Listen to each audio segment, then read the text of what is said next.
Hello, this is Dylan on Dylan the Creator, and today I'm going to interview one of my neighbors named Mr. Paul that was in the Navy. This is Mr. Paul. Hey, young man, you're getting bigger. So if you would, Mr. Paul, please tell us a little bit about yourself. Okay, let's see. I'll start from when I was in high school. I left high school, went to college for one semester, got tired of going to school. So this was way back in 1964. I joined the Navy. I wanted to originally be a Seabee, but I wound up going into the Submarine Force and spent 26 years in the Submarine Force. Retired. Had a ranch in Kansas where I raised cattle, moved back here, and you became my neighbors. And I watched you grow up part way.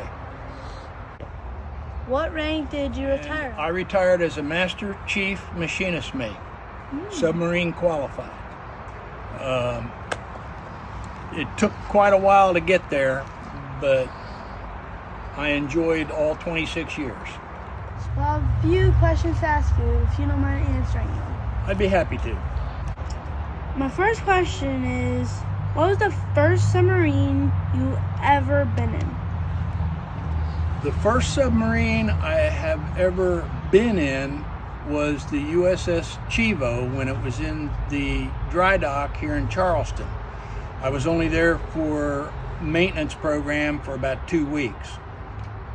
The first submarine that I was assigned to was the USS John C. Calhoun, right here in Charleston. What is your shortest time underwater? My shortest time underwater, 56 seconds. Okay. Why is it so short? When we entered the escape trunk at sub school, we held our breath until we went through the door. When we went through the door, we started to blow, and it took about 56 seconds to accomplish that task. And we just exhaled till we hit the surface. And that was a requirement for everybody going through sub school.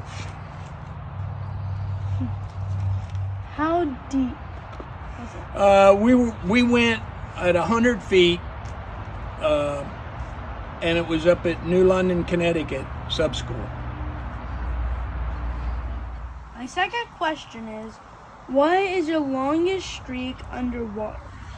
Longest time underwater was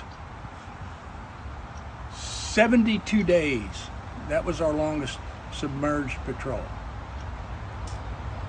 Okay. Is that on the Calhoun or another one? Yes, that was on the Calhoun. It was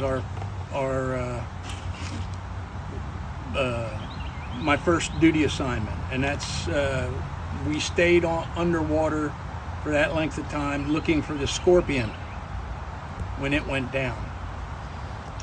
What do you mean by the Scorpion? The Scorpion was a fast attack submarine that was that had an accident and never surfaced south of the Azores, just off the coast of the Atlantic side of the U.S. That went down in, I want to say, August of '68. 99 men were lost.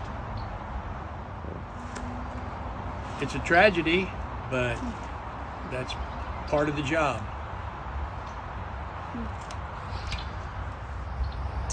So what do you mean by a mission? When you go in a unit in the military, and it doesn't matter, it could be Army, Navy, Coast Guard, Marines, and now Air Force and Space Force, every time you go to do a job, they call it a mission. And They give you a mission that might be 24 hours. They give you a mission that might be 24 days. They give you a mission that might take you a whole year. But your primary job is to complete that mission, whatever it might be. Go out and find a missing car. The police have missions, but they don't call them that. Right. It's only the military that calls your job a mission. All right, my next question is, what are the major parts of a submarine? Well, now we're getting into the rating thing with the competition between the torpedo men and the missile techs and the electricians and the fire control people and machinist mates. Everybody thinks their portion of the vessel is the most important, but it's all important. Up forward on a boomer, which is an SSBN, you have a torpedo room, and then right behind that you have berthing, mess hall, control room, sonar. Behind that you have missile compartment. Behind that you have reactor compartment. Behind that you have auxiliary room, and behind that you have the engine room. Okay. And I left one out. You have a auxiliary room between the reactor compartment and the missile house too. Sonar. But you can look that up online and get a diagram, a picture, a model of what a submarine. kind of like labels just pointing to it. Yep. It's It'll called explain a blueprint or a diagram. a diagram. Yeah. Right. Yeah, you're not gonna have the official Now, blueprint. a fast attack is a little different. They have a torpedo room amidships in the center of the ship, and they shoot out from the sides. Does a submarine have an engine?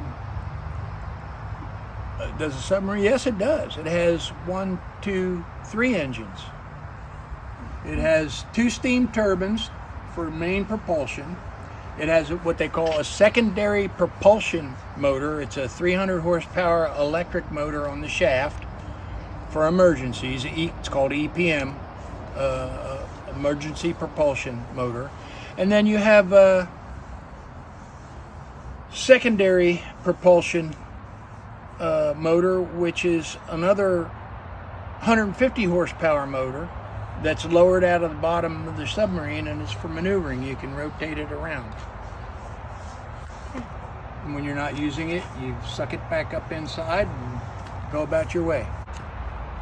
So how does a ballast tank work? A ballast tank, okay.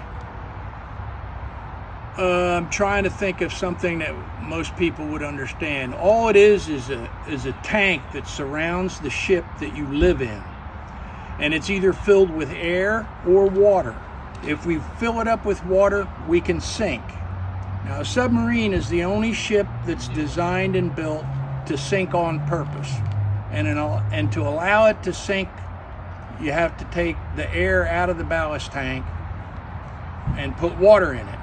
So whenever you see movies where you see a submarine on surface and they holler dive, dive, and you see all that water that looks like a whale exhaust coming out on the front of the boat and the back of the boat, those are ballast tank vents. They open them, the air blows out, water comes in, and you sink. When we want to get on the surface, those valves shut, they pump air into the ballast tank, and you go back up and float.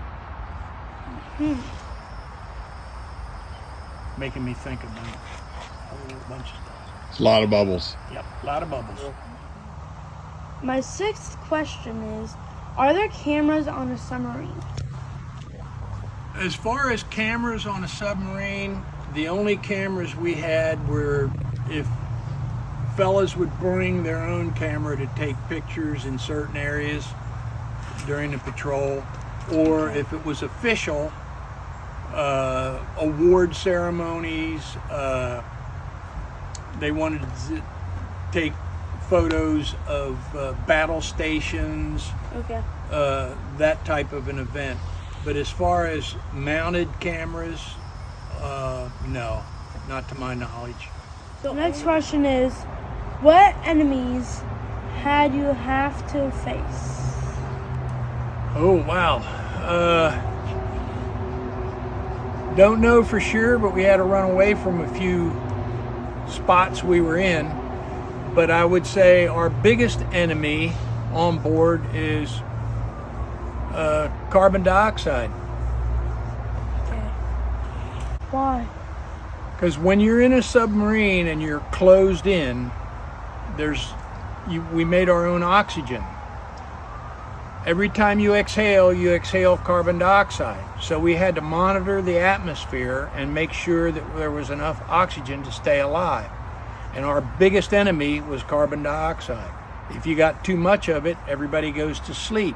If everybody goes to sleep, you bounce off the bottom and you can't come up. The next question is, how deep have you been? I can say that I have been in excess of 600 feet. The actual depth that we have been is classified, but I can say we've been to 1,300 feet because they have boats that are capable of doing that now. Okay. Have you ever seen the giant squid? Other than seeing pictures of them on TV, no. But we did listen to one with sonar, as well as whales. We could hear whales on sonar when you're on a submarine. Okay, the reason I asked is because on the maps, giant squids have been seen everywhere around the world. So. I'm sure they have, but I can't say that we've ever seen one. But I know we've listened to what we thought were giant squid. It's important information, huh? We thought. Thank you for answering my questions. Do you have anything else you would like to say? I have nothing else to add unless you have some more questions, and you're welcome to come and ask any time. And it's been a pleasure. I really enjoyed it.